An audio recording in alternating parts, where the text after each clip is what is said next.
não alcançados são povos que são com menos de 2% de cristãos, mas já tem um povo cristão, mas não o suficiente para ganhar aquela própria nação. E vocês viram ali as necessidades dessa janela verde. Quantos países que carecem das nossas orações, que carecem dos nossos missionários? Que a gente possa orar por essas necessidades, né?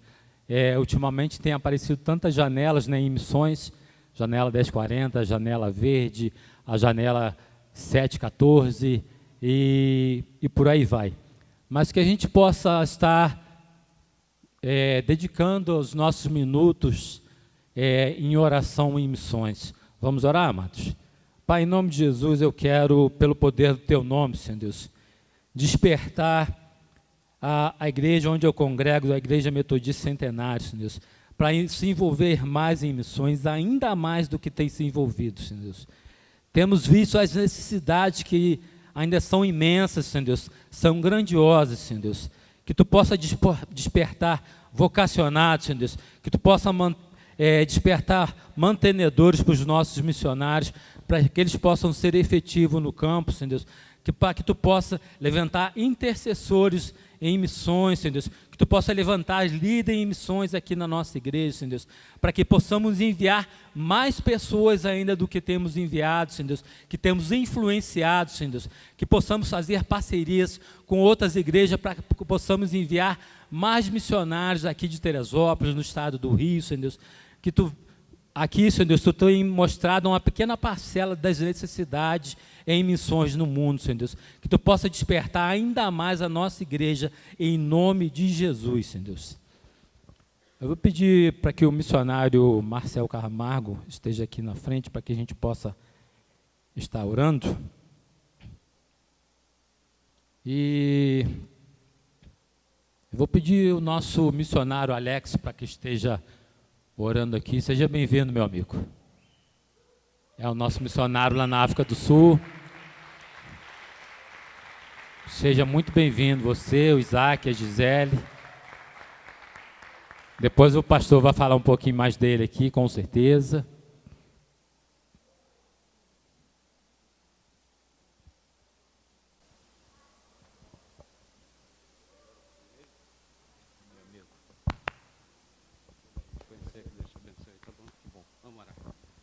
A paz de Cristo, meus irmãos, feche teus olhos.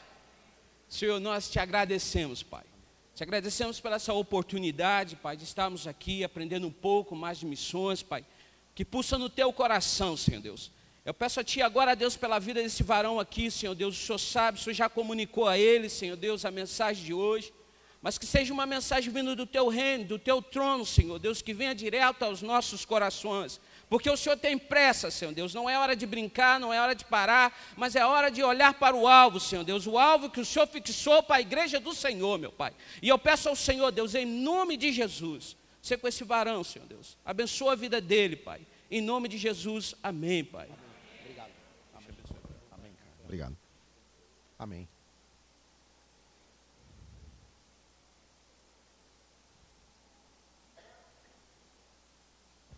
Amém. Bom dia, queridos. Eu sou o Marcel, sou filho do Ier da Luzinete, irmão do Glauco, do Josué e do Eliel, casado com a Michele, pai da Sofia e até janeiro ou fevereiro no máximo, pai do Samuel, que está chegando por aí. Eu estive com vocês aqui alguns meses atrás, ministrando numa aula do curso Perspectivas, e aí me convidaram para retornar. Alguém disse que se você beber da água daqui da cidade, você sempre volta e tal. Eu estou muito bem hospedado no caso do Robert e da família dele. Como eu já bebi água, café, a pizza da cidade, então pelo jeito eu vou ficando, né? Obrigado pelo carinho, pela maneira que vocês têm me recebido nos últimos, todas as vezes, né, que eu passei por aqui. Muito obrigado. Eu sou missionário de uma igreja, apoiado por uma igreja em São Paulo, chamada Igreja Batista da Água Branca. trabalho na área, num segmento chamado Terceiro Setor Cristão, organizações não governamentais que desenvolvem projetos na perspectiva cristã, na área de desenvolvimento comunitário, em contextos de pobreza e privação. Estou na liderança hoje de uma organização chamada Centro de Assistência e Desenvolvimento Integral, CAD. Participo da liderança nacional dessa organização. É uma organização missionária cristã que desenvolve ações em diversas comunidades, em algumas comunidades no Brasil. Temos uma base do CAD, uma unidade do CAD aqui no Rio de Janeiro, no Complexo da Maré, no Morro do Timbal. O CAD nasceu no Paraná, na cidade de Fazenda Rio Grande, na periferia de Curitiba. Lá pelos anos de 1994. E aí eu fui para o CAD em 2005. Morei no Paraná por 10 anos e retornei para São Paulo há 4 anos por conta do nascimento da minha filha, e trabalho lá numa outra organização também, que atende crianças e adolescentes da periferia da região do aeroporto de Congonhas. Para você entender um pouco o contexto do que a gente vai falar, do que eu quero compartilhar com vocês aqui, eu queria ter a licença de vocês, exibir um pequeno vídeo de 4, 5 minutos. É uma matéria. Se você fez o Perspectiva, você deve ter visto esse vídeo já na época do curso. Fala um pouco do trabalho do CAD. Na ocasião, o CAD concorreu a um prêmio, e a subsidiária da Rede Globo, que chama no Paraná RPC, ela premiava as organizações com uma divulgação, uma matéria. E foi feita essa matéria e divulga o trabalho, o tipo de oficina que acontece, que coisas a gente executa. É um resumão de 5 minutinhos, o que a gente tem feito pelo Brasil afora, olhando o ponto de vista da unidade do CAD no Paraná, que é onde eu fiquei mais tempo. Vai aparecer no vídeo Maurício Cunha, que é o fundador do CAD, e aí a gente começa a nossa conversa aqui. Pode ser?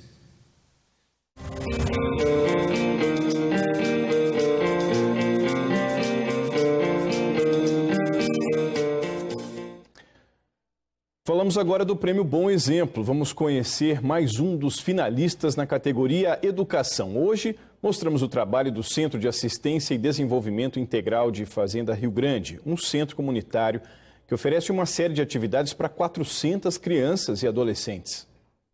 Todo o projeto que o CAD inicia, ele é baseado num diagnóstico social, a partir daquilo que a própria comunidade aponta como necessidade, como prioridade. Nós fazemos a devolutiva do diagnóstico para a comunidade elege as suas prioridades e, a partir disso, a gente implanta os projetos. O grande e bom exemplo do Centro de Assistência e Desenvolvimento Integral, o CAD, é promover o envolvimento da comunidade. Foi em Fazenda Rio Grande que o projeto começou e se espalhou para outros estados, sempre com a ideia de fazer da população responsável pelas mudanças que quer ver. 400 crianças e jovens participam de diferentes atividades, todas escolhidas junto com a comunidade. Me ensinem aí, o que vocês aprenderam hoje? O tomate faz bom para a garganta, quando você está com dor de garganta, ele ajuda. A água hidrata o corpo, regula a temperatura corporal. Faço artes, robótica, faço janela, faço LBC. E é diferente da escola normal, assim? O CAD começou há 21 anos atrás. A nossa proposta era sermos um centro comunitário onde uma população, uma comunidade pudesse se desenvolver integralmente. A gente percebe que nessas crianças e adolescentes aqui da Fazenda Rio Grande há um imenso potencial latente de desenvolvimento, mas muitas vezes elas não têm oportunidades e acesso à informação, o conhecimento sobre os seus próprios direitos, a educação de qualidade. Visualiza onde você vai chutar para ver, concentra, respira e respira fundo e chuta. Então vamos lá. Nós também entendemos o esporte como um direito da criança e do adolescente, e a partir desse direito, não só o direito ao futebol, mas o direito a todos os esportes. Então a gente não mediu esforço para trazer o rugby, é um esporte totalmente educacional, que trabalha com direitos, mas também com temas como paixão, integridade, respeito, compromisso, disciplina, que eles são inegociáveis. Hoje nós estamos atendendo 60 crianças e adolescentes, e também já temos alguns frutos em relação a isso, que são 6 adolescentes na seleção paranaense, alguns já na seleção adulta, no time adulto do Curitiba Rugby. Passou, bateu de guardinha na baqueta, certo? Cadê o buraco aqui? Meu nome é Joyce, eu tenho 11 anos. Eu gosto de fazer malabares, gosto de fazer um monte de coisa. Me ajuda a aprender mais, me ajudar a fazer as coisas boas, não fazer as coisas ruins. Com todo esse conhecimento, a ideia é que os alunos se transformem em pessoas que mudam também a sociedade.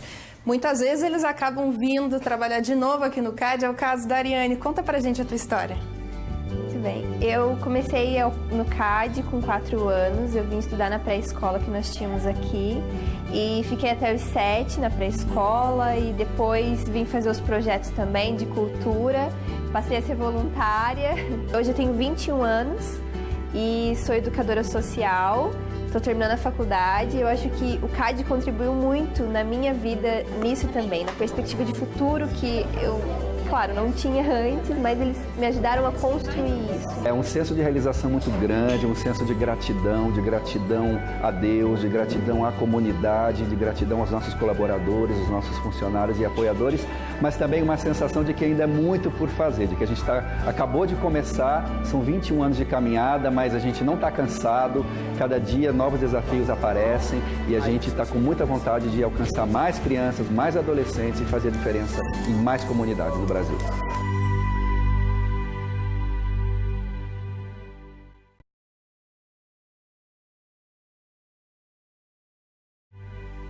Muito obrigado, pessoal do vídeo.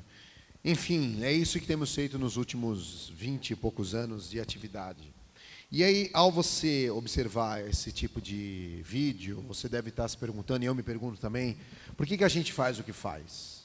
Por que o CAD empreende iniciativas e pretende ser vanguarda de iniciativas inovadoras para o enfrentamento das consequências da pobreza numa perspectiva cristã?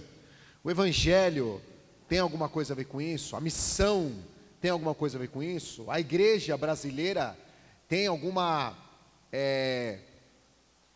impulso ou demanda a partir do Evangelho para se engajar em ações mais propositivas em relação aos problemas da cidade, das crianças, adolescentes ou das pessoas mais vulneráveis? Isso tem a ver com a missão? Qual o papel da igreja e do movimento de Jesus, de repente, na cidade e os problemas que estar na cidade envolve as pessoas, diz respeito à vida das pessoas? Ou a missão não diz respeito a essas coisas e diz respeito apenas ou mais especificamente ao Evangelho e o que o Evangelho fala ao coração das pessoas? Será que para além dos problemas espirituais, a missão e o Evangelho tem alguma coisa a instigar a gente a se engajar? Por que o CAD investe tempo, energia com coisas desse tipo? Qual que é o nosso papel nessa cidade? Por que Deus, conforme a sua soberania, permitiu que vocês, como igreja, se instalassem exatamente aqui? Foi uma obra do acaso? As igrejas locais têm alguma coisa a ver com a realidade da sua cidade? Como é que é esse negócio? Pensando sobre tudo isso, esse final de semana todo nós estamos refletindo um pouco sobre o reino de Deus, a missão de Deus. Começamos lá em Petrópolis, na agência missionária da Metodista Wesleyana. Eu ministrei lá sobre o reino de Deus e hoje falarei mais algumas vezes sobre isso, um pouco da base bíblica e do que o Evangelho tem a ver com isso tudo. Eu quero olhar uma história bastante conhecida e tirar dela alguns insights para a gente como igreja. Ela está no livro de Lucas, Evangelho de Lucas capítulo 7. Evangelho de Lucas capítulo 7, na minha versão da Bíblia, que é a NVI, tem um subtítulo. Aparece chamado Jesus ressuscita o filho de uma viúva. Evangelho de Lucas, capítulo 7, a partir do versículo 11. Diz assim, o Evangelho de Lucas, capítulo 7, a partir do versículo 11. Logo depois, Jesus foi a uma cidade chamada Naim, e com ele iam os seus discípulos e uma grande multidão. Ao se aproximar da porta da cidade, estava saindo o enterro do filho único de uma viúva, e uma grande multidão da cidade estava com ela. Ao vê-la, o Senhor se compadeceu dela e disse: não chore. Depois aproximou-se, tocou no caixão, e os que o carregavam pararam. Jesus disse: jovem, eu lhe digo, levante-se. O jovem sentou-se e começou a conversar, e Jesus o entregou à sua mãe. Todos ficaram cheios de temor e louvavam a Deus. Um grande profeta se levantou entre nós, diziam eles. Deus interveio em favor do seu povo. Essas notícias sobre Jesus espalharam-se por toda a Judeia e regiões circunvizinhas. Se não me engano, essa é a única vez em todos os evangelhos que fala sobre o filho da viúva de Naim. Não há mais essa história narrada em nenhum outro evangelho. Só Lucas, se eu não me engano, foi que relatou. Se conforme a tradição, se a tradição estiver correta, e Lucas tinha a ver com a área da medicina, faz bastante sentido ele observar uma ação de Jesus miraculosa de ressurreição. Não se fala como o menino morreu, pode ter morrido, sei lá, doente, um acidente, qualquer coisa. O fato é que aqui Jesus ressuscita o filho de uma viúva. Essa narrativa tem vários detalhes bastante importantes que nos ajudam a pensar o nosso papel hoje como igreja. Vou destacar alguns deles. Primeiro, no versículo 11, diz assim: logo depois, Jesus foi a uma cidade chamada Naim. Naim era o nome da cidade. Se você pegar a tua Bíblia e olhar aquelas Bíblias que tem o mapa da geografia bíblica, algumas delas aparecem um ponto preto em algum lugar da Palestina, e uma delas, eu já vi, um ponto de interrogação. Isto é, se estima que talvez Naim estivesse em algum lugar dessa região aqui. Naim era um buraco. Um buraco, só Deus sabe de fato onde se localizava. Naim deveria ser um lugarejo, vilarejo, sei lá, completamente inexpressivo na geografia da Palestina, ao ponto da gente nem saber hoje onde geograficamente Naim estava localizada. Era uma cidade perdida em algum lugar no mapa. Era um buraco invisível. Para a geografia bíblica e a arqueologia bíblica, até hoje é invisível. Ninguém faz ideia exatamente onde era Naim. Quais são os lugares que a gente sabe muito bem das cidades do Evangelho, onde estavam localizados nessa geografia? Todos nós sabemos onde fica Roma, Jerusalém, nós sabemos. Naim, só Deus sabe. Naim era uma periferia, completamente irrelevante para a geopolítica de Roma, o império mais poderoso do mundo naquela época. Naim não estava no mapa do império, mas estava no mapa de Deus, porque Jesus vai para Naim. O movimento de Jesus adentra as periferias invisíveis. O movimento de Jesus inscreve na geografia de Deus as periferias desprezíveis ao império, à economia do mercado, à indústria, aos políticos talvez. César nem fazia ideia qual era o nome de Naim. Provavelmente, perguntasse para César, tem CEP lá em Naim? Ele vai falar, sei lá. Conversava ontem sobre as maravilhas das empresas e mercado digital com o Robert. E a empresa favorita dele não entregaria em Naim. porque não ia aparecer. Não tem. Ia digitar o CEP lá, CEP invisível, não tem, inexistente. Mas Jesus não se intimida com as periferias. O movimento de Jesus reinsere as populações periféricas invisíveis no campo da visão de Deus. É assim que Jesus faz. O movimento de Jesus é assim. Não é captado ou seduzido pelos grandes holofotes de grandes centros, mas adentra os espaços periféricos. Então Jesus foi a uma cidade chamada Naim. Aonde estão as Naíns de Teresópolis? Jesus está indo lá. Onde estão as Naíns dos chamados povos não alcançados, que nós exibimos exaustivamente ao longo desses meses nessa igreja? Porque Jesus está indo lá. Não, mas lá é muito complicado. É mesmo, é complicado. Será que não falaram para Jesus? Jesus, é complicado ir para lá, a gente não sabe direito e tal. Mas Jesus foi a Naim. Ainda no versículo 11, aparece uma outra coisa importante. Com ele iam os seus discípulos e uma grande multidão. No Novo Testamento, recorrentemente aparece essa imagem de Jesus, os discípulos e uma grande multidão. Então, o questionamento que a gente tem, a pergunta que a gente faz, o que a gente percebe, é que no movimento de Jesus, tem um monte de gente.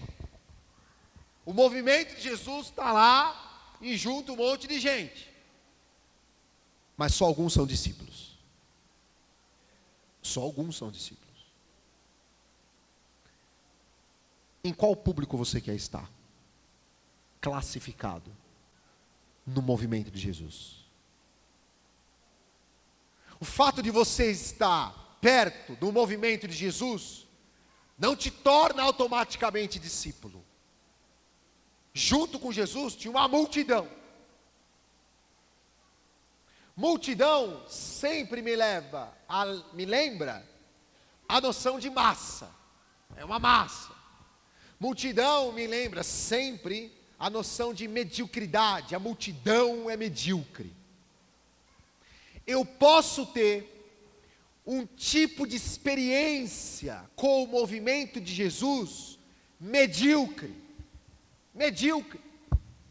Eu posso estar onde Jesus está e tal, participo dos negócios, sabe? Ser um cara legal, o cara tipo engajado, é missão e não sei o quê. Mas eu vejo esse negócio da missão como uma espécie de turismo gospel. Acho legal, acho exótico o missionário falar dos perrengues dele do Sudão, do Azerbaijão. Eu acho mó legal. Eu até dou uma ofertinha lá, dá lá. Quanto é que o missionário pobre está pedindo mesmo? Está aqui R$10 aí. Eu até falo, não, eu sou mantenedor. Mas eu mesmo, de repente, não tenho uma experiência de discípulo com Jesus. Medíocre. Medíocre. Venho na igreja, falo o vocabulário dos crentes. Se a minha igreja é mais missionária, eu até acho legal, tal, é legal. Mas a minha experiência com o movimento de Jesus ainda é medíocre. O movimento de Jesus forma discípulos. A igreja missionária forma discípulos. Você vem para cá para ser discipulado por Jesus, pelo Evangelho. Multidão é mediocridade, é a massa gospel, é a galera na moda, é a moda gospel. No movimento de Jesus tinham dois públicos: discípulos e multidão. Eu quero ser encontrado entre os discípulos. Que essa igreja também seja assim, em nome de Jesus. que o estilo de liderança desenvolvido para essa igreja seja um estilo de liderança intencionalmente a forjar discípulos de Jesus e não a acalentar o ego da multidão. Que o vocabulário, a abordagem dessa igreja seja uma abordagem intencionalmente a forjar mais da imagem de Cristo nos discípulos, do que mais entretenimentos para encher a agenda da multidão. Forjar discípulos é se distanciar da massa, da mediocridade.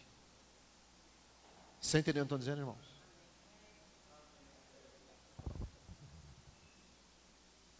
Versículo 12 fala que Jesus se aproximou da porta da cidade. Ele se aproxima da porta da cidade e aqui tem um negócio muito interessante.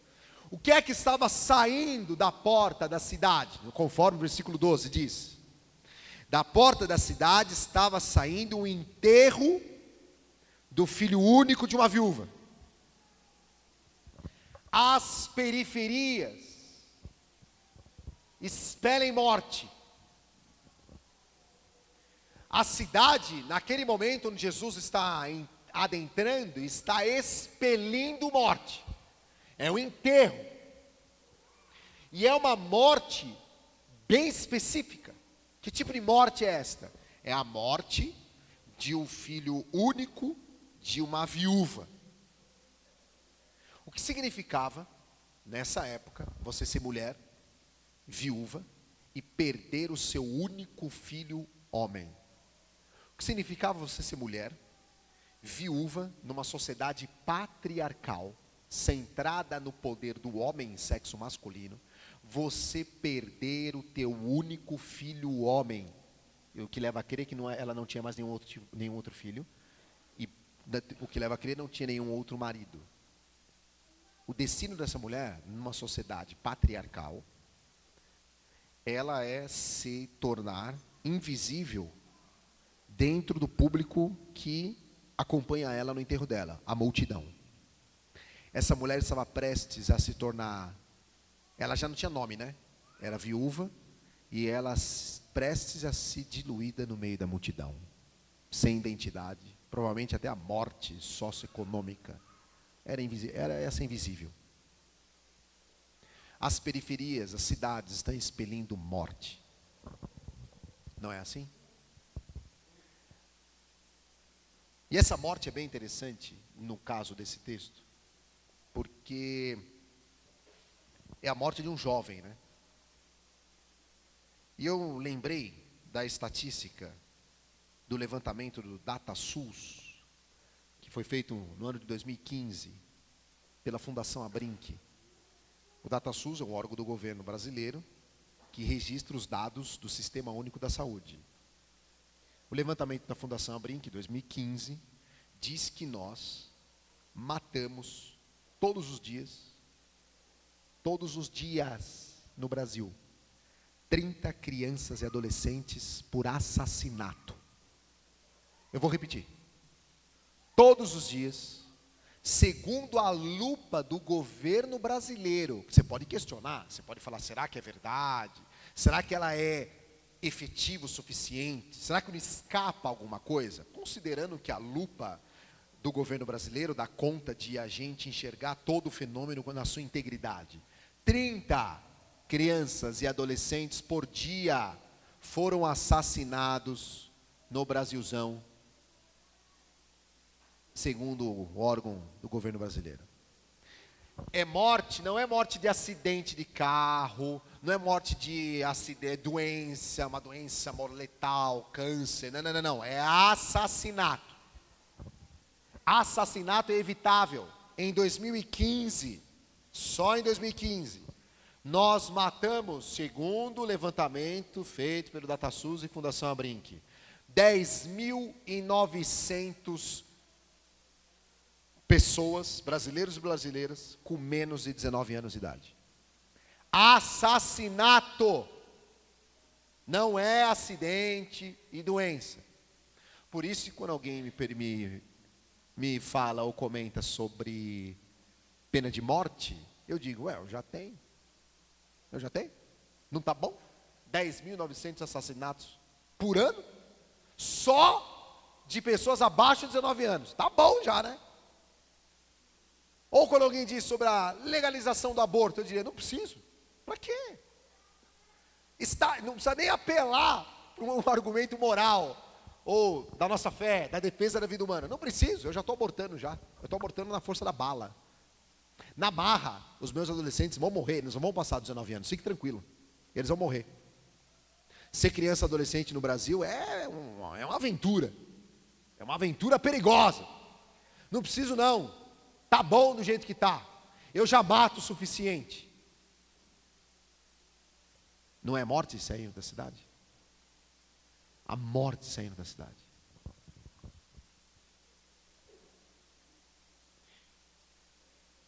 Aqui fala de uma viúva que tem os seus vínculos rompidos, familiares, totalmente. Ela já não tem mais marido e agora não tem mais filho. Ela tem uma quebra, o esfacelamento generalizado das suas condições familiares. E aí no versículo 13, ao vê-la, o Senhor se compadeceu dela e disse, não chore. Jesus é afetado pela realidade que ele vê na porta da cidade. Ele se compadece, ele sente, ele é afetado. Como nós temos sido afetados pela realidade das periferias, do Brasil, do mundo. Isso me afeta. 10.900 homicídios com pessoas com menos de 19 anos em 2015. Me afeta. Porque Jesus se compadece. A igreja que diz estar no movimento de Jesus, a igreja que pretende formar discípulos, é uma igreja que é afetada pela realidade que a circunda. É impossível você ver números, ouvir histórias e achar que é um turismo, que é achar que é uma narrativa desses reality shows exóticos. É impossível a gente ouvir testemunhos missionários aqui e nós, sentados aí, observarmos como os espectadores desses programas de reality show, sabe? E aí o missionário conta, a gente estava lá e tal, no Sudão, e a gente olha e fala, que legal, que legal. Domingo que vem vai ter mais uma historinha legal para a gente ver. Se é essa a nossa reação, não tem nada a ver com Jesus, o Evangelho de Jesus. Que triste, as histórias das favelas, né? Pô, legal, nossa, legal, o ano que vem até vou lá, dá uma ajudada lá, sei lá, dá uma cesta básica lá, que legal, só isso? Você não sente mais nada? 10.000 assassinatos não são suficientes para a gente ser afetado? Jesus se compadece.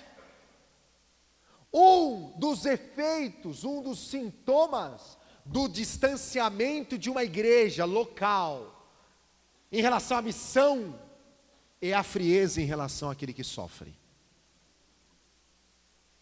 Quando esse tipo de informação é só mais uma informação, é só mais um dado frio, nós estamos nos distanciando do propósito da missão de Deus. Porque Jesus se compadece, ele é afetado por aquela realidade. Mas o tipo da resposta de Jesus é interessante, porque ele se compadece, ele vê a mulher. Nós estamos vendo os invisíveis, porque Jesus viu. Ele vê a mulher, não como o espectador do reality show. Ele vê a mulher de uma forma que ele se compadece. Nós vemos e fazemos o que com isso? Jesus viu, se compadeceu e tem uma reação extraordinária. Ele disse para a mulher, não chore. Uau! Por que a gente diz assim, uau, nessa fala de Jesus no versículo 13, não chore, mulher. Esse não chore aqui, pessoal, não é um não chore assim. Sabe quando você está andando, ou alguém anda e dá uma topada no pé e bate aqui na caixa, você fala, não, vai passar, não chora não que passa. Ou assim, eu perdi perdi minha chave, perdi meu palito de dente. Você, não, chora não que passa. Não chora. Não é uma abordagem de consolo trivial. Tipo assim, não chora não. Eu imagino a multidão olhando para Jesus e falando assim, como assim não chora? A mulher está na desgraça total. Como não chora? Viúva? O filho morreu? Como você pode falar não chore? Nesse modo assim, despropositado. Acontece que o consolo de Jesus não é despropositado. Esse não chore de Jesus, provavelmente indica, antecipa uma realidade futura do reino de Deus, descrita muito bem no livro de Apocalipse 21, versículo 4. Ele diz lá, Apocalipse 21, versículo 4, ele enxugará dos seus olhos toda lágrima, não haverá mais morte, nem tristeza, nem choro, nem dor, pois a antiga ordem já passou. Jesus está falando para a viúva de Naim, não chore, porque uma nova ordem está chegando logo aí. Uau! Não chore, mulher, porque eu estou antecipando uma realidade do Apocalipse agora. Não chore, mulher, porque no meio do caminho o futuro vai invadir o presente. Se o teu presente é escuro, de trevas, o meu movimento antecipa o futuro do reino de Deus agora. Então, mulher, não chore. Uau! Uau! Que palavra incrível de Jesus. Você viu o Apocalipse, mulher, não chore. Meu Deus. Estão entendendo a força dessa expressão? Deu tudo errado na história dessa mulher, ou no português mais claro, deu ruim geral. Tudo deu errado. Não é assim que acontece às vezes com a trajetória familiar das pessoas da periferia? As mulheres casam com homens errados, a família vai para o buraco. O sonho do projeto familiar é frustrado por N razões. Elas têm filhos, vários filhos. O tráfico aniquila a esperança do futuro dos filhos. Deu tudo errado.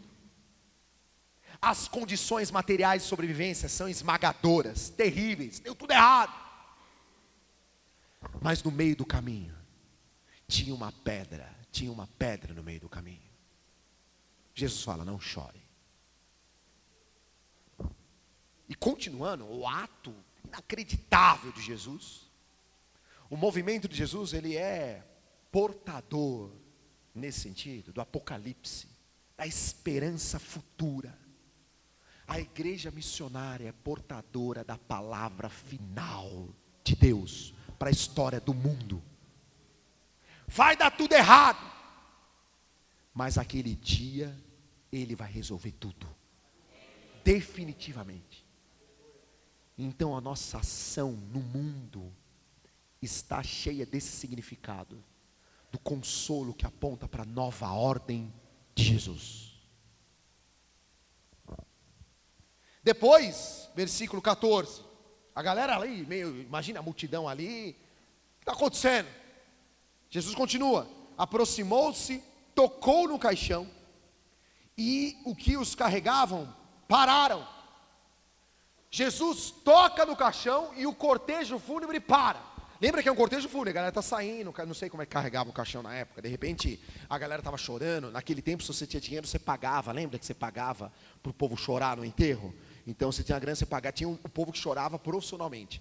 Essa mulher deveria ser pobre, mas de repente ela tinha amigos, como tinha uma multidão com ela deveria ser muito bem relacionada. Então deveria ter gente chorando até de graça, alguém que doou o choro para a mulher, vamos chorar aqui, porque é uma situação tão desgraçada, vamos chorar aqui também, vamos doar o choro para ela. E aí aquela confusão, e o cortejo avançando, saindo da cidade, enterrando a morte, e chega Jesus, fala para a mulher, não chora, e aí põe a mão no caixão, que é um problemão.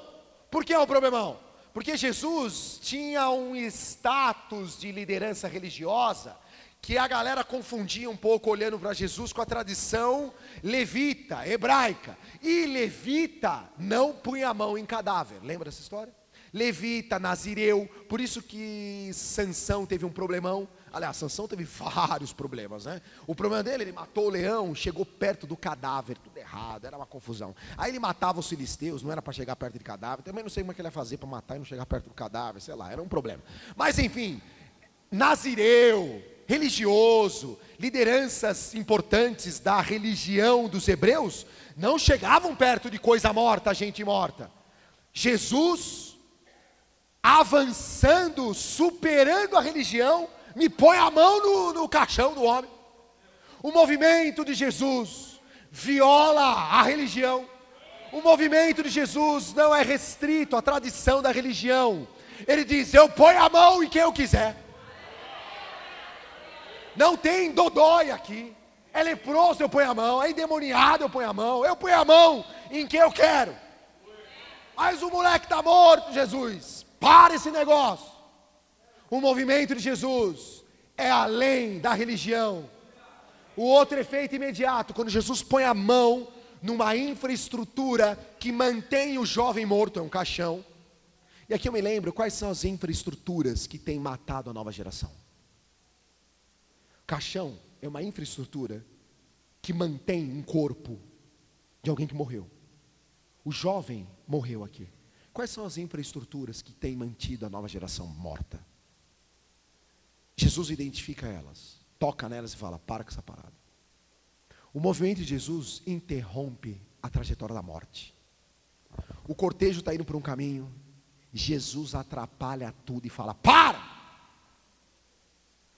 O movimento de Jesus interrompe a trajetória da morte. A igreja que caminha com Jesus, formando discípulos, não tem medo de cara feia, interrompe o destino de morte reservado para essa geração de jovens, adultos, mulheres, meninos, negros, gordo, magro, indígena, muçulmano, hindu. Nós interrompemos o destino da morte, porque Ele é a vida. A gente que anda com Jesus é metido a besta, sim, porque a gente entra no meio do caminho da morte. O cortejo para tudo, e Jesus faz uma coisa incrível. Jesus disse, jovem, eu lhe digo, levante-se. Jesus tem uma palavra para o jovem, levanta daí. E aqui você pode aplicar e compreender muito bem como Jesus tem uma palavra relevante para o jovem que está morto. Jesus tem uma palavra relevante para todas as gerações. Para a viúva, Ele trouxe o consolo. Para o jovem, Ele trouxe despertamento. A mensagem do Evangelho é intrageracional, suprageracional. A mensagem do Evangelho desatualiza. Ele fala, levante-se para o jovem indiano, muçulmano, brasileiro, baiano, sertanejo. Ele fala, não chore mulher viúva, baiana, carioca, paulistana, indígena. É a mensagem do Evangelho. Suprageracional, supracultural. E os discípulos são portadores dessa mensagem. Jesus olha para o jovem e fala, fica em pé, moleque. Ah, moleque, levanta. Se fosse aqui no Rio de Janeiro, ele teria dito algo parecido. E o menino morto reage no jeito extraordinário. O jovem sentou-se, o jovem morto obedeceu, o defunto obedeceu, sentou-se e começou a conversar. E Jesus o entregou à sua mãe. O jovem morto defunto era mais obediente que eu. Porque Jesus, ele fala comigo e eu não faço. Não é verdade? Quantas coisas que a palavra de Deus fala para mim, e o Marcel é pior que o jovem morto não faz. Esse jovem morto obedeceu na hora. Ele se senta. E o que Jesus faz? Jesus pega um menino que estava morto, que agora estava vivo, devolve a ele uma coisa muito interessante, a fala. Aqui diz que o menino se senta e começa a conversar.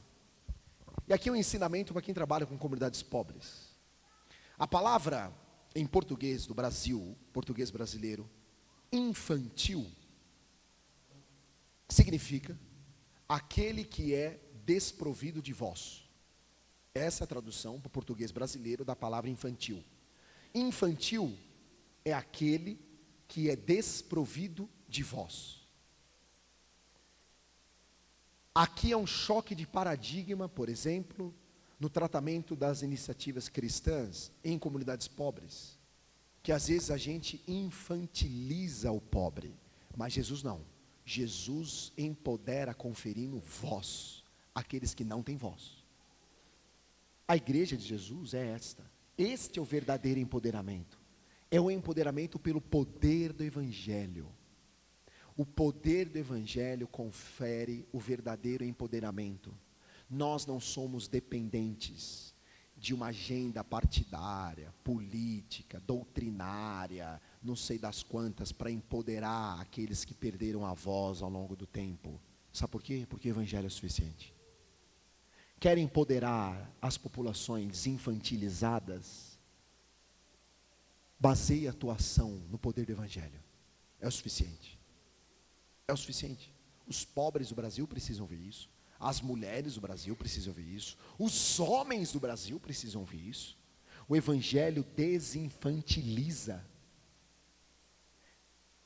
Qual é a relação desta igreja com a cidade ou com os marginalizados dessa cidade? Nós estamos empreendendo ações que desinfantilizam, que conferem voz àqueles que foram desprovidos de voz, porque é isso que Jesus faz. E terminando a grande epopeia de Jesus, ele faz outra coisa. Ele entrega ao menino a mãe dele. O movimento de Jesus na cidade recupera vínculos familiares. Não é assim?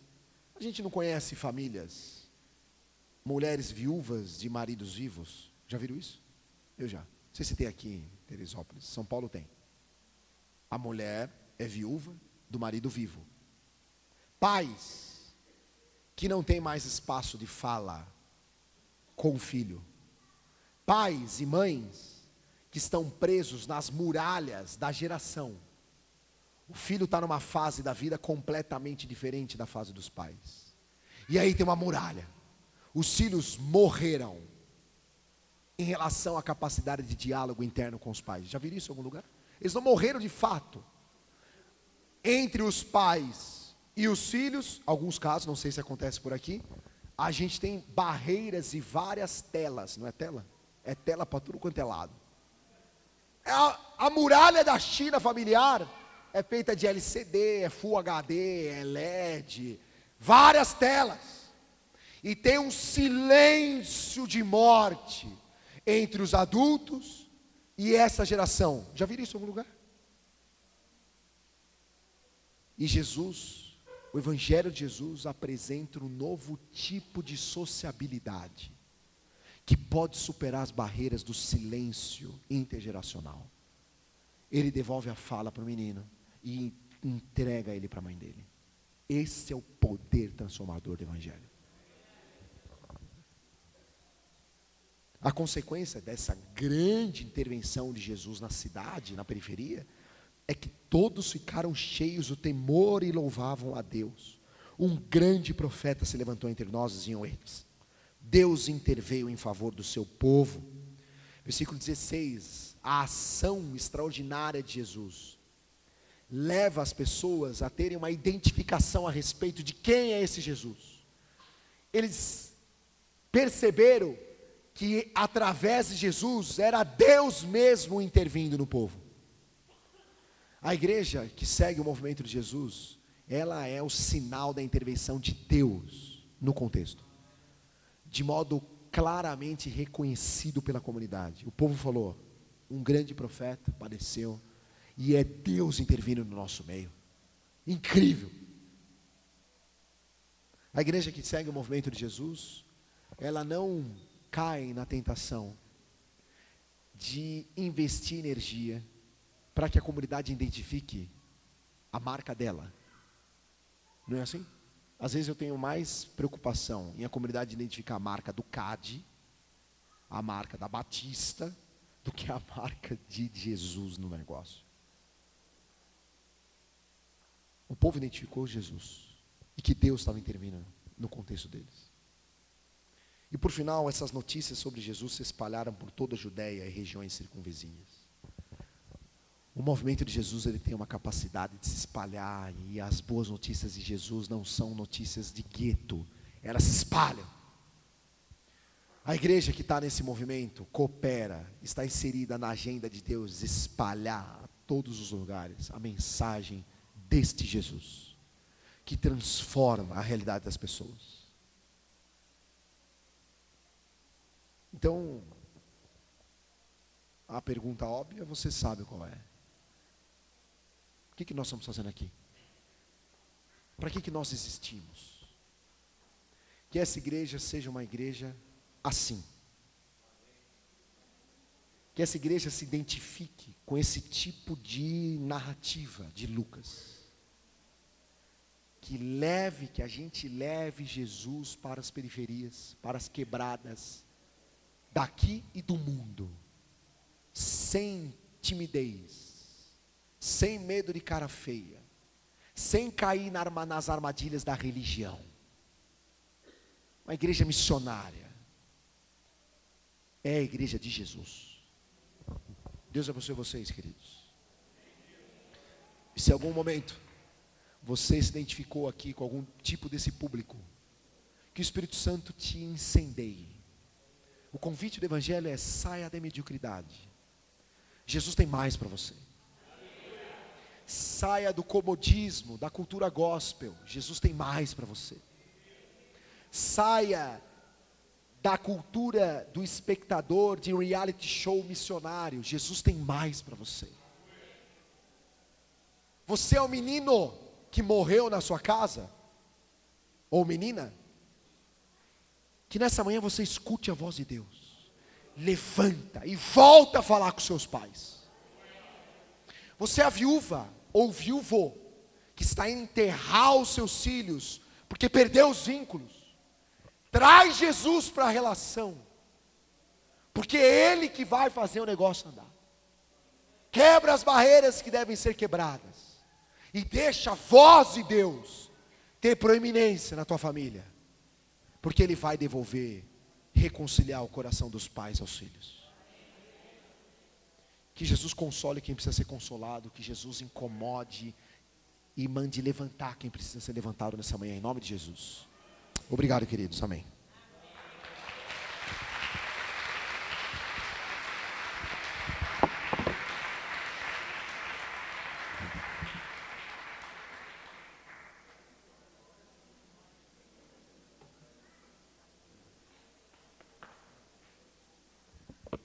Glória a Deus, irmãos. Amém. Você que não fez o Perspectivas 2019, amém? Gostei demais da tua aula. Foram 3 aulas que eu gostei muito, não que as outras eu não gostei, amém, irmão? Gostei da dele, gostei daquele senhorzinho. Como é que é o nome dele mesmo? É o Guy. Falou demais, mas engraçado, né? Estava conversando com o Michel, com Vera, sei lá com quem. Que a aula que Deus mais falou comigo foi com a pior aula. Estou te falando sinceramente, pior aula, questão didática. Aula cansativa, irmãzinha vinha aqui. Mas como Deus falou comigo, vai entender? Foi a aula assim que eu saí, assim, mais, né, com o coração queimando. Porque Deus não precisa de didática, Deus precisa falar, amém, irmão? Quando Deus fala, Deus fala. Então você que não fez o Perspectivas 2019, vale a pena, faça rápido sua inscrição, porque vai acabar rápido, tenho certeza.